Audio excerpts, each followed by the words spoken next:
Good afternoon, everyone. Like Jimenez said, my name is Paulina Bravo, and I'm the academic consultant for Richmond Publishing here in Chile. Thank you so much for joining us this afternoon for this Flip It Over webinar. Like Jimenez said, again, this is the same session that we did last Thursday. So if you attended last Thursday, maybe it's not necessary for you to stay. So you can leave the room for other teachers to participate too. If you didn't attend last week, well, you're welcome to join us today. So I'm gonna start, I'm gonna hide myself here, hide my face, and then we'll start. I always like to begin my sessions or my workshops with an activity that teachers can do in pairs or in groups or with a hands-on activity. Unfortunately, as we are so far away and we are miles away, we cannot do that.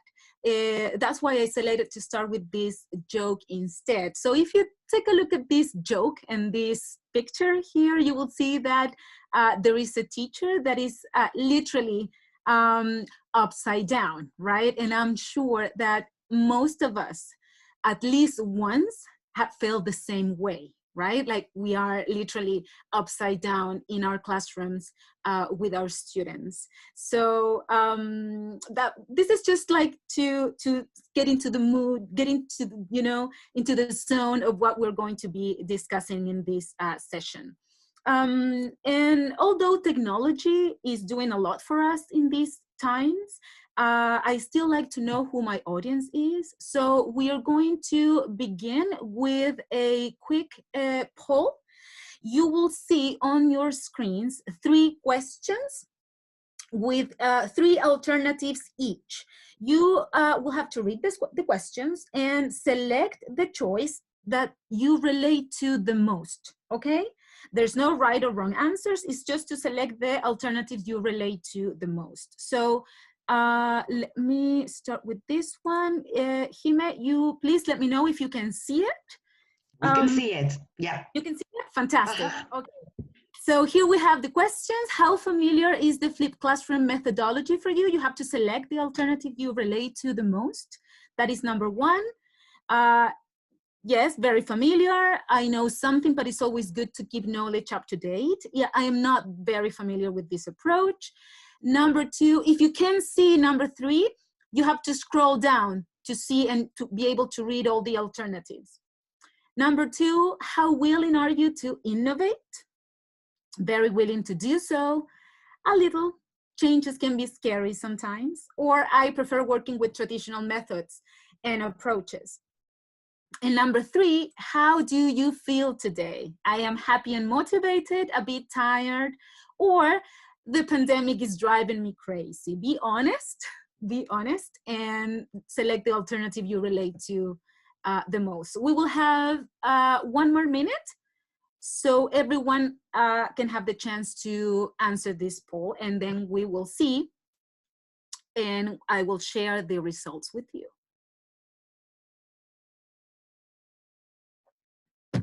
I see that everyone is voting. 95 out of 168 participants. Yes, almost 100. Good. Yes, everyone is voting. I can see that you're voting. Thank you.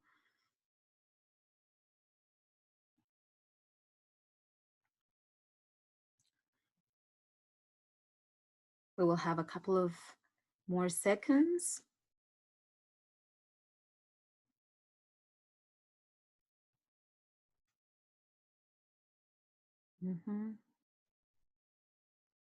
We're close to 70% of voters.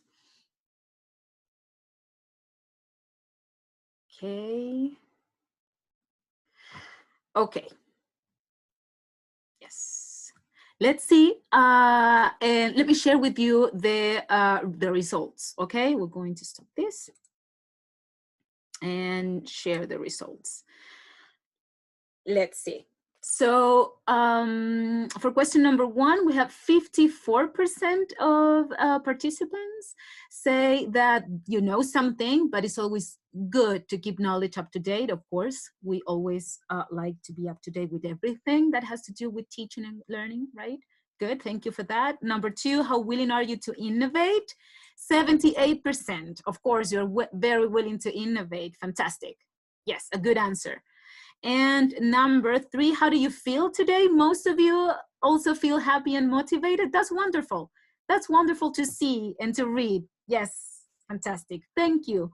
Thank you so much.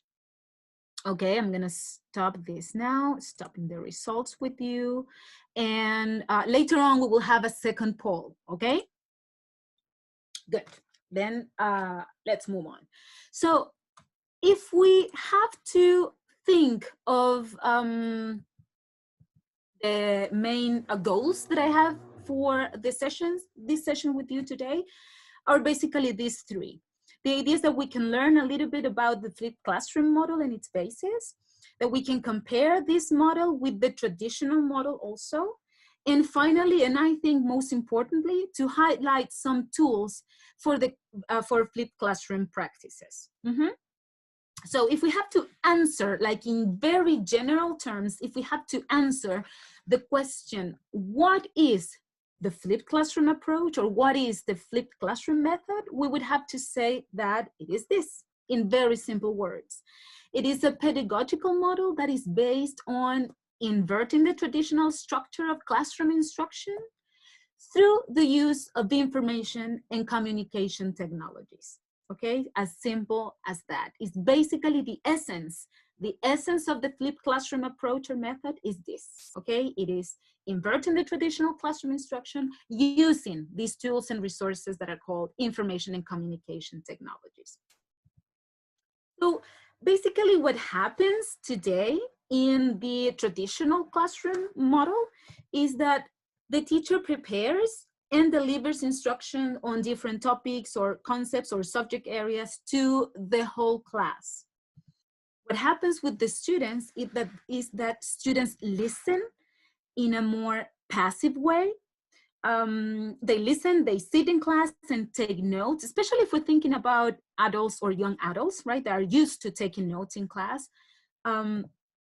Students complete tasks to develop their understanding. They sometimes just, they listen to the teacher, they participate in class instruction, and they just complete tasks.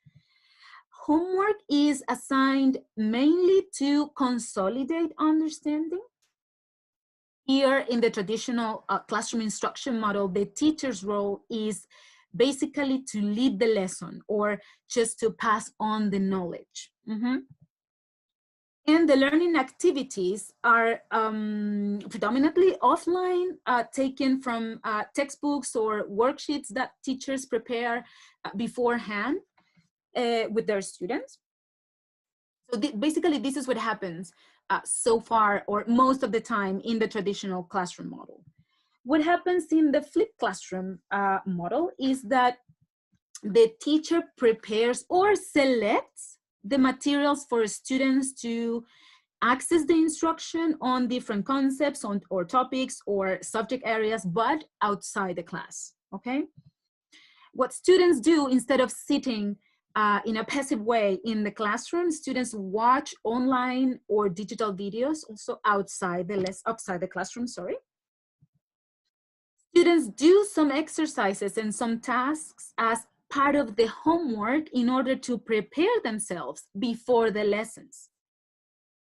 The class time is especially devoted to active learning. So here students participate in groups or in pairs. They do extension activities, and also the teacher has the opportunity to support students' individual needs as well. Like their teachers receive support, students receive support from the teacher.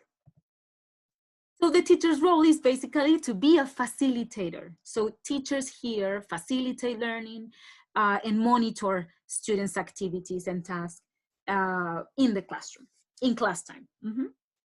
So if we have to put this like in a summary, in a picture, this is what we would have, right? The flipped classroom model, we have what happens in class time, like during the class, and we also have what happens outside the class, before and after. So if you see there, the purple square there, we have that students prepare to participate in class activities, watching videos, or reading specific textbooks or audiobooks selected by the teacher before the class, right? And outside the classroom.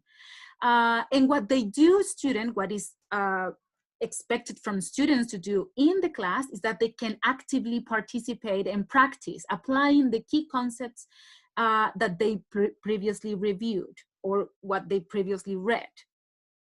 And then what they can do after class and also outside the class again is that they can expand what they did. Students continue checking their understanding and they can extend their learning by doing other tasks or other activities.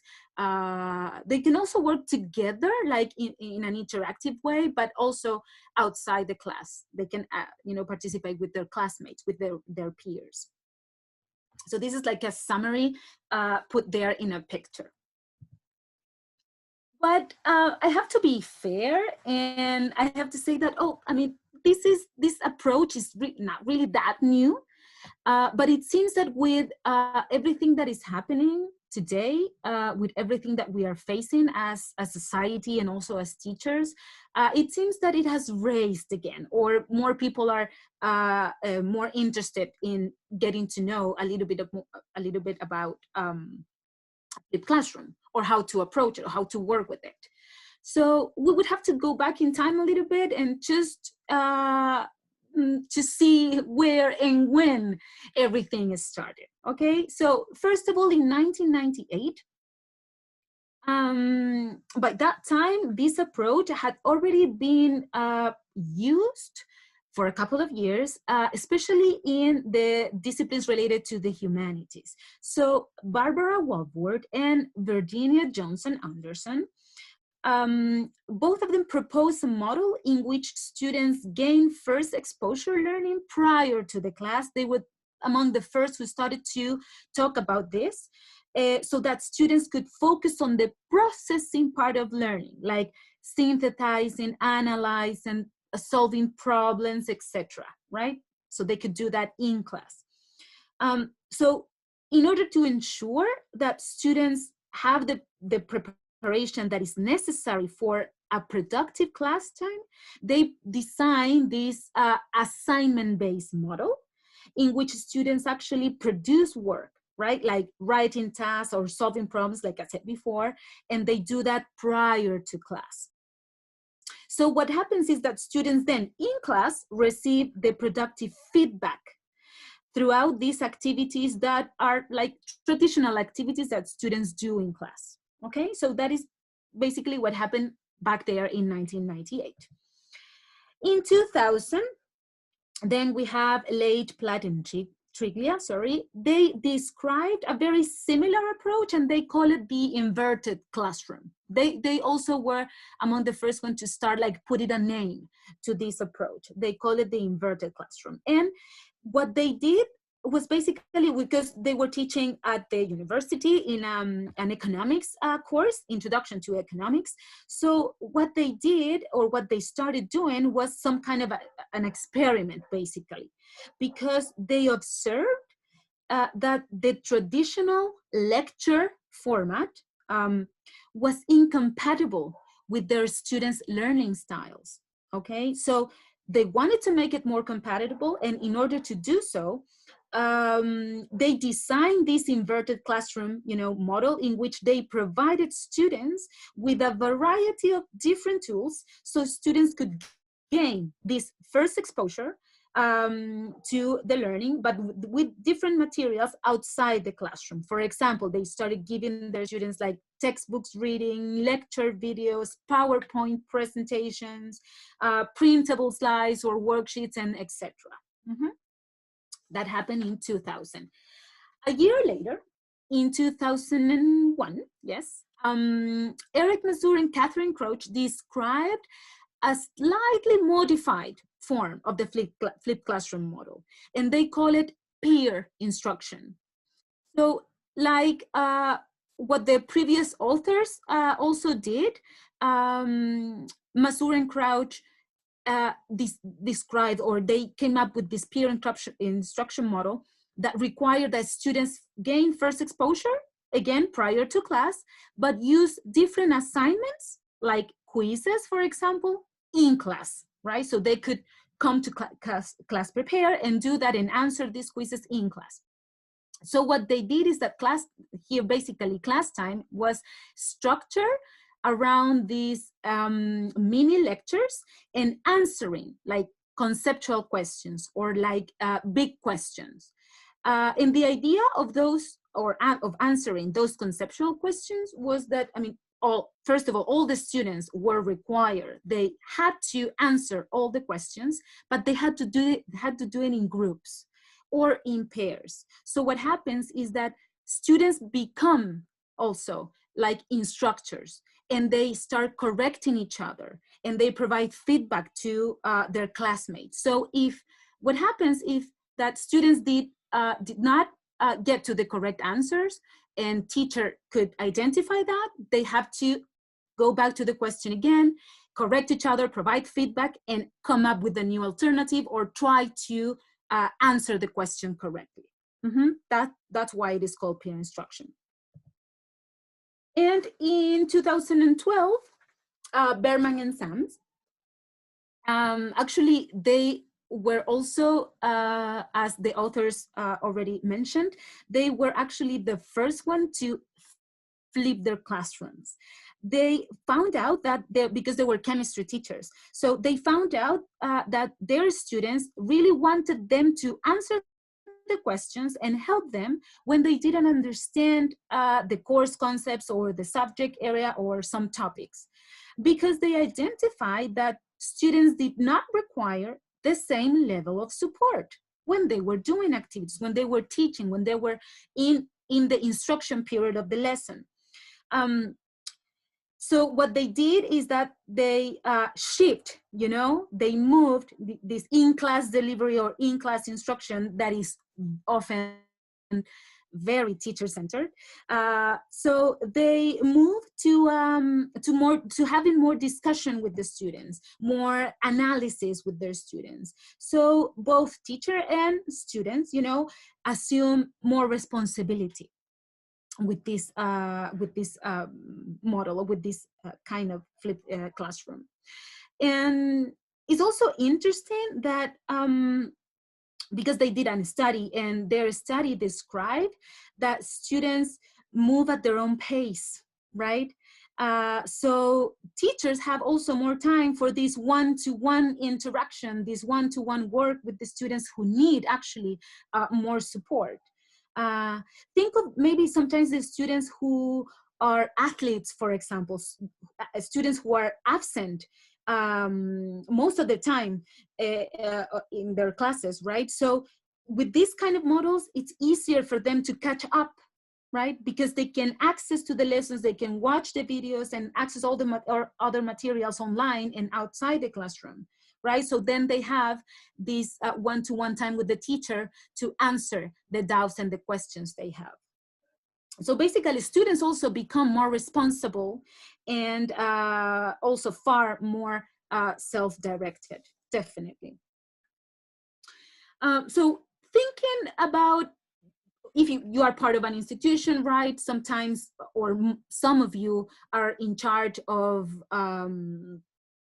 guiding other teachers, or you are like head of the department. But if we think as an institution, in the case that the institution wants to make this approach part of this mission statement, for example, we would have to think of instructional design. But it's instructional design like in very general terms, right? Because instructional design has to do with all the specifications and with the theory that is going to ensure the quality of instruction.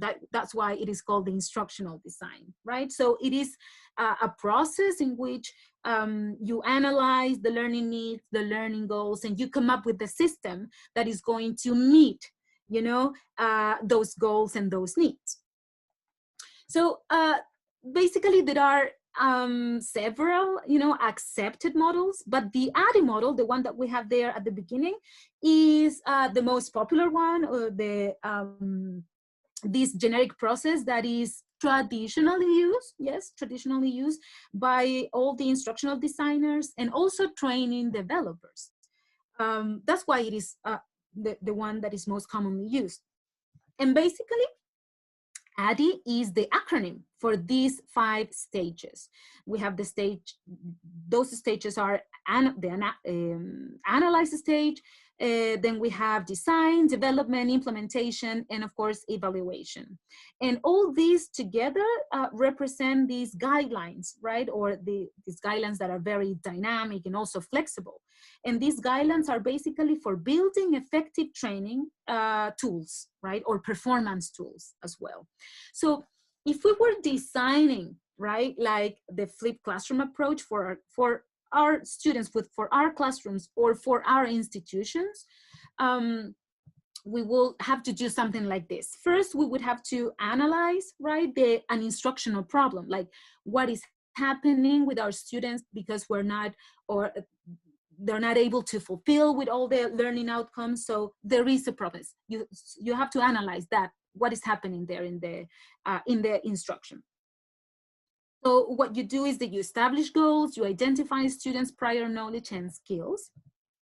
So then you can move to the design stage in which we're going to design the structure of the flipped classroom with learning objectives, with assessment instruments, with the contents, with lesson plannings, and also with all the media selection, with all the materials that you're going to be using for a flipped classroom.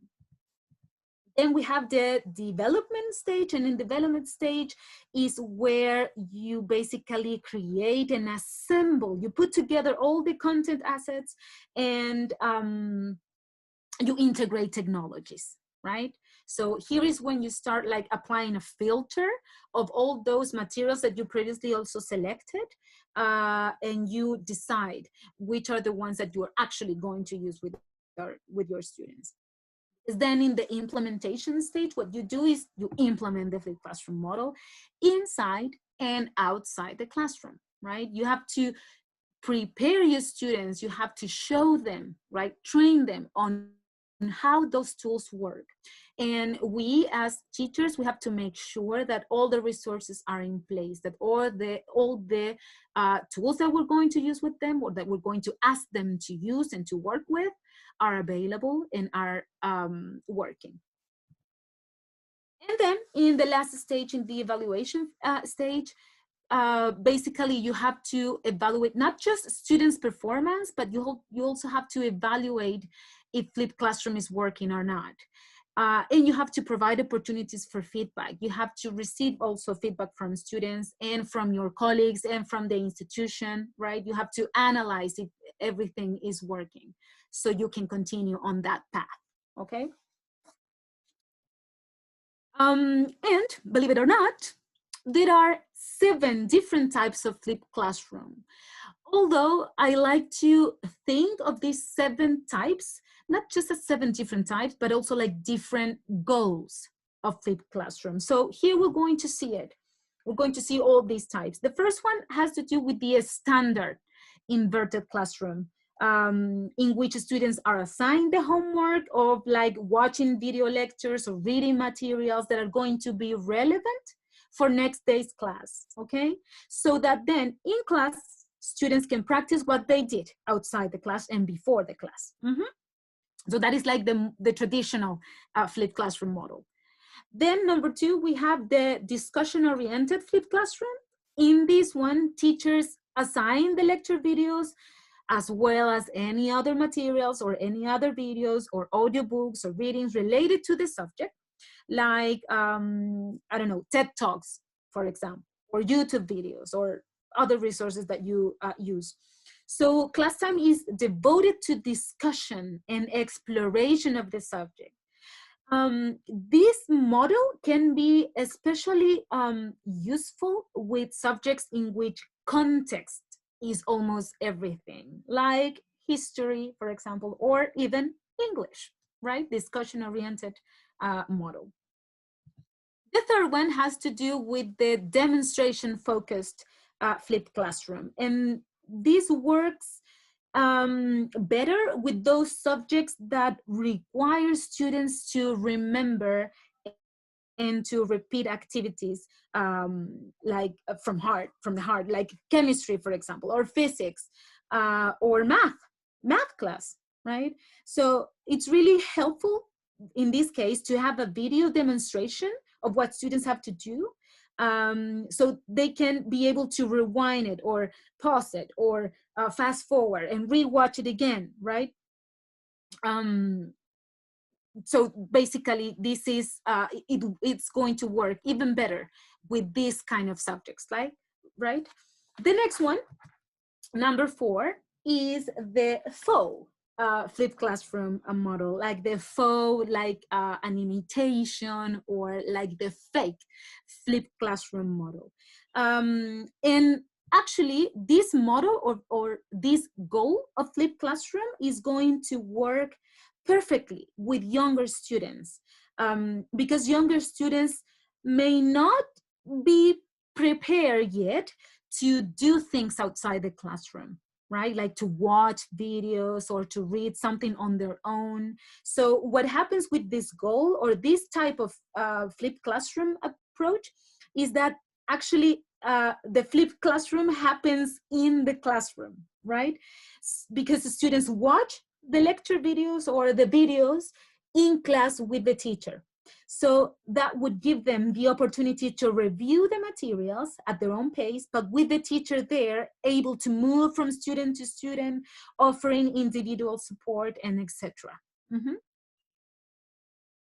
Number 5 is the group-based flipped classroom model. And this one actually offers or adds a new element for students to learn. And that new element is actually the students. Here with this model, the class starts in the same way that the other class do, with the lecture videos and other resources before class. But the shift happens when students come to class and they get together to work in groups on that day's assignments, okay? So what this format does is that it encourages students to learn from one another and helps students not only to learn what the right answers are, but also how to explain to a peer why those answers are right or not. That is the group-based flipped classroom model. Number 6 is the virtual flipped classroom model. And this is actually very popular and very common with older students, like college or universities, right? Because for older students in some courses, the flipped classroom model can eliminate the need for classroom time at all, because what college or university teachers already do is that they actually and currently share lecture videos for students to watch, to view, and they assign and collect work via online learning management systems, right? So what students do actually is that they come to class, or they attend, right, to class hours, actually to have like this very brief one-to-one instruction with the teacher based on each one of those students' individual needs. So basically this is very, very common with young adults. Number 7, we have flipping the teacher. And in this case, all the videos and all the materials that are going to be selected or created for a flipped classroom doesn't necessarily have to begin and end with the teacher, okay? Students can also make use of the videos to demonstrate proficiency also. So in this case, you can assign students to, do these role play activities, but also to record these role play activities to show competency, or to ask to film themselves presenting a new subject or working on a new skill, right? That is going to show like the way of teaching the teacher, okay? So these are the 7 different types or 7 different goals of using flipped classroom. Now, I'm very sure that most of you, and I will have to say that all of you are very familiar with this pyramid right here. Here we have, the very famous Bloom's taxonomy, but let's see if we can try to identify how to use or how to work with this pyramid in the flipped classroom, okay?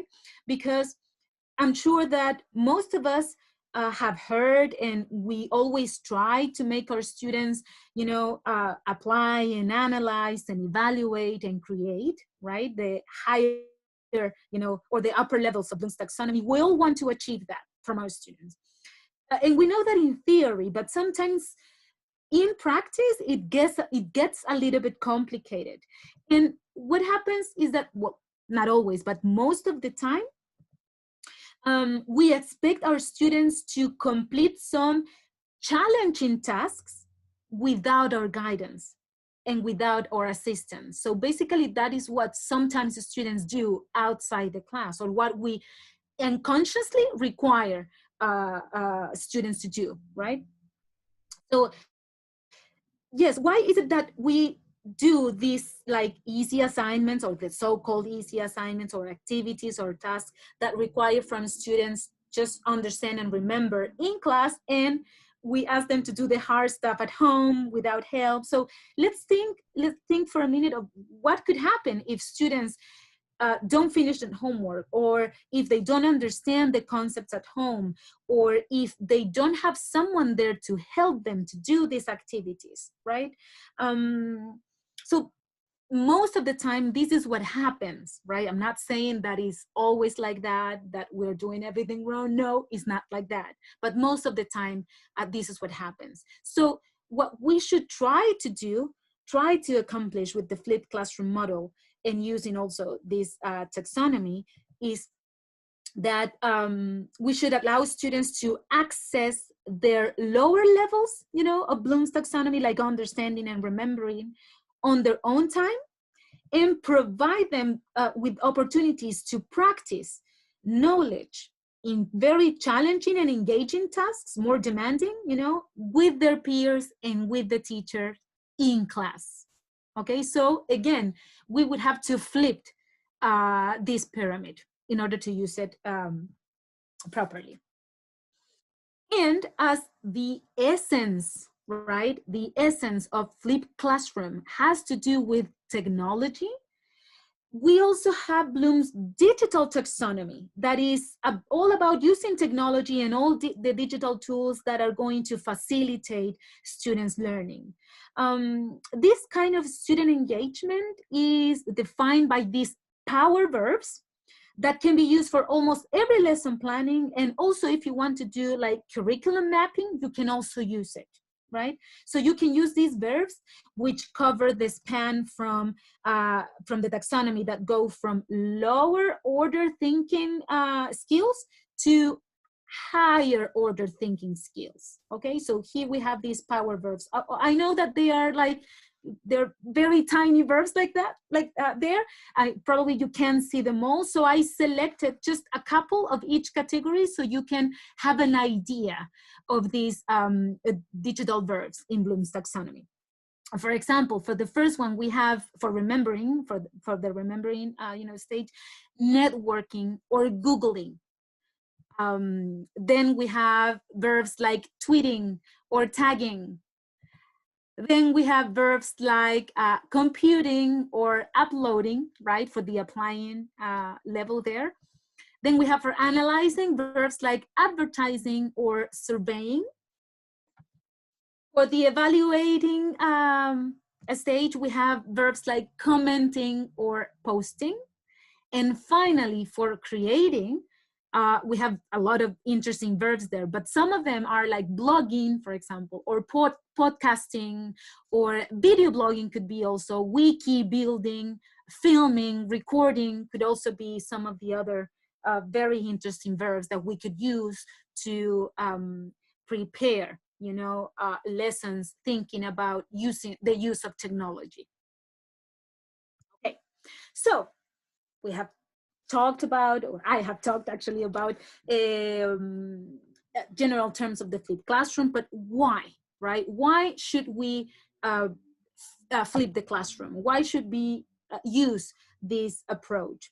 And here I have some potential benefits of implementing the flipped classroom model. Basically, because it provides opportunities for reflection for both students and teachers. It can be used to check the most important concepts. It can be used also for clarifying doubts, questions, or mistakes. Now, if we think of what is actually happening, right now, that we are not sure if our students are going to be able to finish the school year, probably we're going to start thinking about how to cover those most important contents or concepts before the school year finishes, right? So with flipped classroom, we could actually be doing that, okay? We could actually be doing that. Another benefit could be that it could help students to review some content. It also fosters peer learning and social interaction. It gives the students the opportunity to work collaboratively through the creation of projects. It teaches the students the sense of becoming more responsible for their own learning process. And it has been proved in some studies that it increases students' commitment. Students actually are more committed with their own process also using the flipped classroom model because they have like more time to work at their own pace. Now that we have seen the benefits, now how to do it, how to teach effectively. These are some of the suggestions that I wanted to share with you. First of all, if you want to use this approach and we want to use it effectively, we have to communicate our students the reasons for flipped classroom and explain them why we think that this methodology will make their learning process easier. We have to offer incentives so students can actually come prepared, to class. You have to establish clear connections between in-class and outside class activities. They have to be related. They have to make sense, okay, for what they do, our students are doing outside the classroom and inside the classroom. You have to make sure that all activities are well defined and are well structured and that they are aligned to the learning outcomes. You have to give students enough time to carry out their assignments and their tasks as well. You have to offer and facilitate also. You have to facilitate and guide the learning process. The teacher has to be a facilitator. The idea is that you can monitor also your students' learning processes. And if you want to get better results, you have to use user-friendly technology, not just for students, but also for you, okay? For both teachers and students, user-friendly technologies. And as it happens with everything that is new, with most of the process or with difficult process of change, there are some challenges, of course. And some of the challenges that might come up if we think of using the flipped classroom approach could be that students may not be prepared depending on their age, their level of maturity, their background also, their current reality. So students might not be yet prepared. So we have to analyze. That's why I mentioned before, like the ADDIE model, because analyzing is a very, very important part of designing, the flipped classroom instruction model. Selecting or producing all the materials that you want to use with your students require time and effort, okay? So you must have enough time, and put a lot of effort in doing that, right? In selecting or producing the materials for your students. Flipped lessons require preparation and an appropriate combination of the elements that are going to be used inside and outside the classroom. You know what? It does not fit all the contents or subject areas. But in the case of English, it works perfectly. Or it could be a very useful way to approach or teach the subject using flipped classroom model.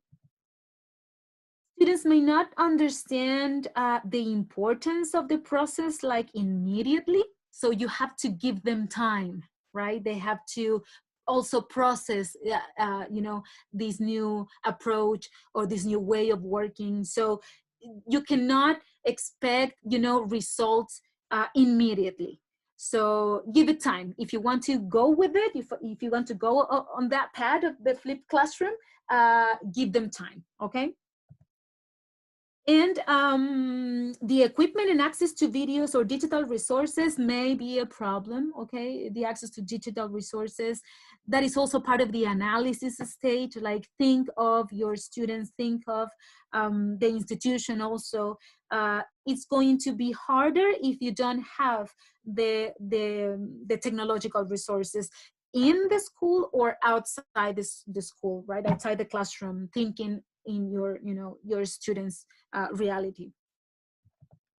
If you're in the classroom and you want to work, for example, with the discussion model of the flipped classroom, in which students are required to get in groups and work, if you don't have enough space, there might be some difficulties to work in teams or collaboratively.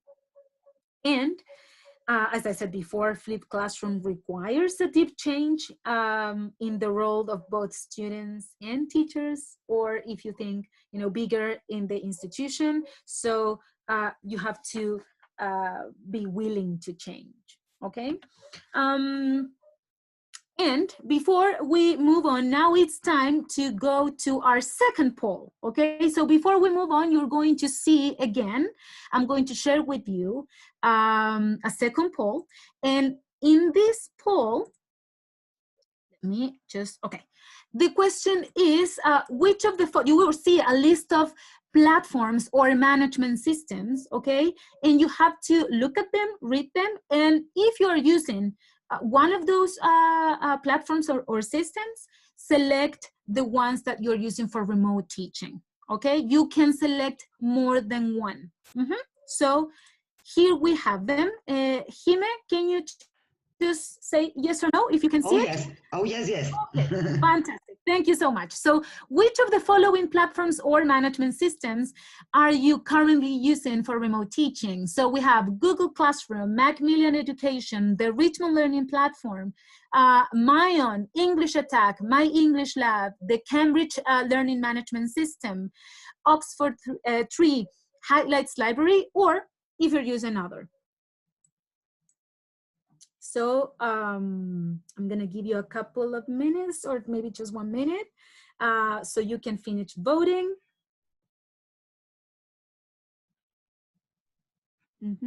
Wow, most of you are currently using Google Classroom. Yes, most of you. Then we have, wow, Richmond Learning Platform, fantastic, fantastic. I can see that you are already also using My English Lab, Cambridge Learning Management System. Pauli, we're getting a couple of Moodles in the chat room, which was not an option, but we're okay, yeah. Quite a few Moodles. Moodle, okay, fantastic. Maybe that fits into the other category, right? Exactly, but I just wanted to let you know which other. Fantastic. Okay, good, good. Moodle. Moodle is another one. Yes, very popular, very famous also. Thank you. I saw Zoom. I also see Edmodo as a platform. Okay, okay. Blackboard. Yeah, for remote teaching. So there are quite a few others there. Fantastic, good. Interesting. Sorry. Okay, fantastic. Thank you, thank you, thank you very much. We're going to stop this right now, and I'm going to share with you the results so you can also take a look at the numbers there. So most of you are very familiar with Google Classrooms. Fantastic. And of course, you also have, if I scroll down here, we have a large number of you that are using, like we were just discussing, other types of platforms or learning management systems for remote teaching. Good, good. Thank you very much. Yes, okay. Good, let's continue then. Okay, is it okay, Jime? Yes? Yes, all good. Okay. Good, fantastic, thank you. So now in this second part, actually we're going to go to the think of the most simple way that you can work with this approach, right? And that would have to do with videos, audiobooks, and interactive activities. Of course, you have just said that you are using, learning management systems or other platforms for remote teaching. But what you can actually do when you use those tools is to select these kind of resources like videos and audiobooks and interactive activities that you can include also in whatever that you are working with. So here we have some suggestions and some examples of like many of the tools. We know that there are a large number of tools and resources and websites where you can find, these videos, these audiobooks that are going to support your teaching. Some of them are like, for example, this one, number one, is Khan Academy. Khan Academy provides personalized learning, trusted and cross-curricular content, and also a lot of tools to empower teachers, okay? So that is one, Khan Academy. Another one, which is a very interesting source of lectures and news, is videolectures.net, which is also supported by UNESCO. So that is also a very interesting source of information if you want to use video lectures or working with news. This one does not, is not necessary to add more information to this one. I'm sure that is very famous and very popular, and most of you are familiar with this, TED Talks, right? And you can see that you have a lot of topics there that go from technology, design, activism, community identity, personal growth, social change, health, and etc. TED Talks. Again, does not, require any further explanation. YouTube videos, I'm sure that all of us have used at least once YouTube videos for our lessons. And our very own, Richmond's very own English Attack, you mentioned it. There were a lot of you there who answered that are currently using English Attack. We know that English Attack was designed by experts, in like gaming experts, but working with teachers. So they came up with this platform that has an effective approach to learning English, because all the lessons combine movies, video clips, language games, so basically it helps students to be immersed in this learning experience, also to maintain their motivation. Very, very interesting. That you can, the ones that are familiar with English Attack, that you can access all those exercises that you see at the bottom there to work with one video booster, with one video. So students go from first exposure to vocabulary, and they move to comprehension, to advanced comprehension, practicing grammar, etc. So all those students can work at their own pace and in their own time at home. Teachers can still monitor and track students' progress with English Attack, because teachers can also assign different video booster or photo vocabularies. You can also browse, right? You can apply a filter and select the videos that you really want your students to watch or work with. The same happens with the visual dictionaries. You can browse and you can select the specific topics you want to cover. Or maybe you want to complement your teaching with this, right? Because the visual dictionaries are as some kind of like flashcards, but online. In the school area, you know that you have, you know, the possibility to create your classes, to identify your students and put them in different classes, to assign the activities, also to assign the tests, right? The tests here, of course, are in the format of video boosters, because you want to check what your students' English proficiency levels are. That is what basically you can do with English Attack. The other one is Mayan, and I'm sure that most of you or the ones who are currently working with Mayan are very familiar with it. And we know that we have like two types of working with Mayan, with the Mayan Reader, which is this platform, actually this like literacy environment, right, that gives students access to more than 6,000 digital books, which are matched to students' interests, their grades, their Lexile level, and actually students can interact also with the books because they can intervene them with the reading tools, right? They can listen also at the same time they are reading. But most importantly, one of my own like most romantic goals is to foster and promote reading for pleasure, okay? Which is reading is one of the most important skills. So there you have Mayan. You see there I highlighted, you know, that students can listen and read at the same time. They can work with the tools that you can see on the right side of your screen. You have the dictionary, right? Teachers also have like a classroom area in which they can manage the students, they can assign the groups, the classes, they can create projects.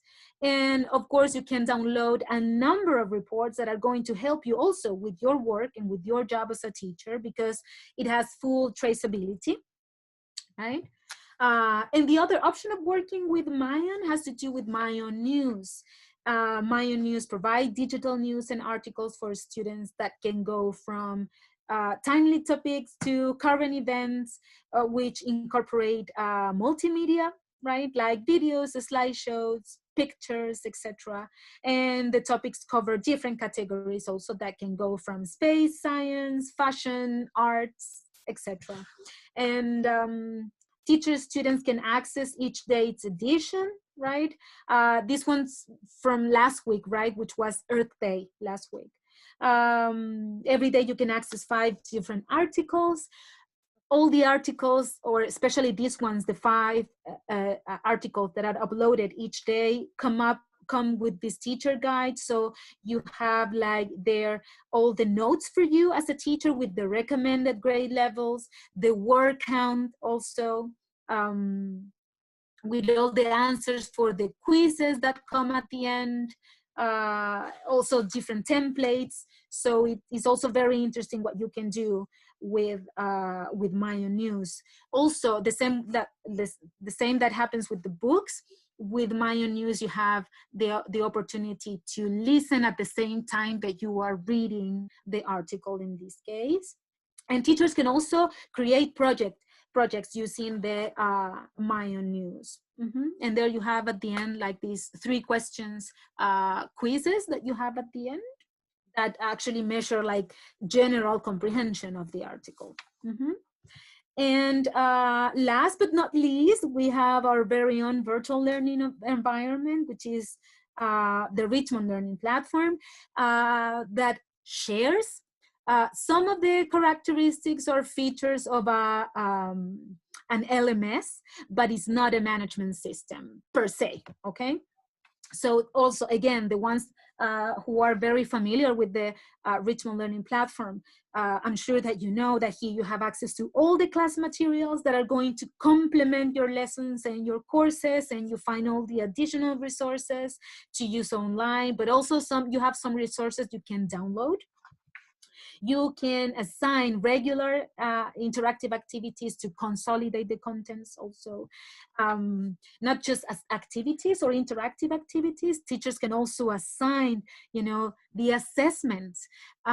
So if we think of, you know, our current situation in which we cannot assess our students, this could be an option to do it, right? If you're working with the Richmond Learning Platform, you can still assess your students and monitor their progress and see how they are doing.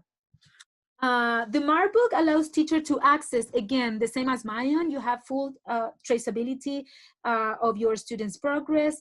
And in that sense, it helps you because it provides a way to identify, you know, a strong or weak points, and you can make maybe ongoing changes or maybe think of future changes of your teaching practices or teaching strategies. The forum is a way for teachers to interact with students, and basically you can make them hear, you can ask your students to put their thoughts and their reflections and their ideas here. Mm-hmm. And the upload section provides actually one of the perfect tools to share contents with the students. So if you're thinking about using flipped classroom methodology, this could be a good way of doing it, right? This could be a way of interact with your students to share the contents that you're going to assign them to review and to read, and or maybe to watch or to listen before the class. Mm-hmm.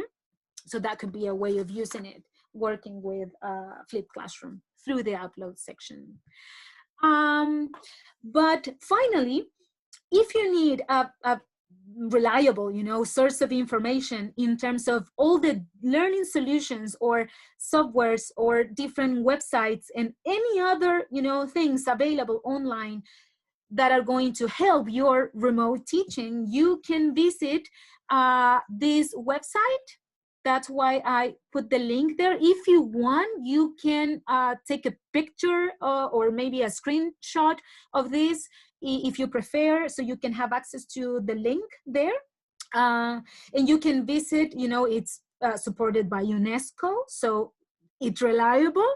And actually they decided to put a list. They come up with this list of distance learning solutions, especially now in the times of, you know, the pandemic that we are undergoing. So like, for example, they provided a list of some digital learning management systems, right? Like the ones that you mentioned, you were mentioning Google Classroom is there, Moodle is there, you see? But also they have a list of systems built for use on basic mobile phones, for example. Also self-directed learning content, you know, the ones that students can access at their own, you know, on their own time, to work in an autonomous way. And these last three that are very interesting also, like collaboration platforms that support live video communication. In our case, you know, live video, you know, teaching. Like there we have Zoom, Skype, Teams, Hangouts, Meet, etc. Then the next one is tools for teachers to create digital learning content. And finally, there you have an external repository of distance learning solutions. So visit it. If you want to get more information from a reliable source, visit the website provided by UNESCO, and you can definitely find more information there. And well, dear teachers all over the world, this is what I wanted to share with you. This word cloud that I designed basically summarizes some of the main concepts that I wanted to include here in this webinar. So there we have like videos, innovation, technology, instruction, tasks, commitment, responsibility, projects, and so on, and so on, and so on, okay? So I think we are just in time, like one hour, exactly. I was very, very precise. Jime, back to you. Maybe if teachers have comments, you know, or they want to make a suggestion, or just sharing what they think about it, if they liked it, if they're not. Back to you. You're getting lots of thank yous, lots of thanks so much, lots of blessings, lots of thank yous. I think Juli has been helping me address some of the questions that came out through your session. So it's basically lots of thank yous, lots of great ideas, lots of excellence, and So that's basically what we have. Again, Pauli, I want to thank you for having repeated this Good. session. We had a full room again. Yes, So, I saw it. I saw it. so thank 300 you. teachers. That was Yeah, fantastic. Yes. twice. So thank you. Thank you very much for accepting our invitation to repeat the session. Thank you to all the teachers that joined us today. Just to Yes. let you know, for access to the Thank recordings, you you. have to please contact your local representative, your Richmond representative in Thanks a your lot. Oh, country. They will yes. tell you how you can access the recordings to all our webinars.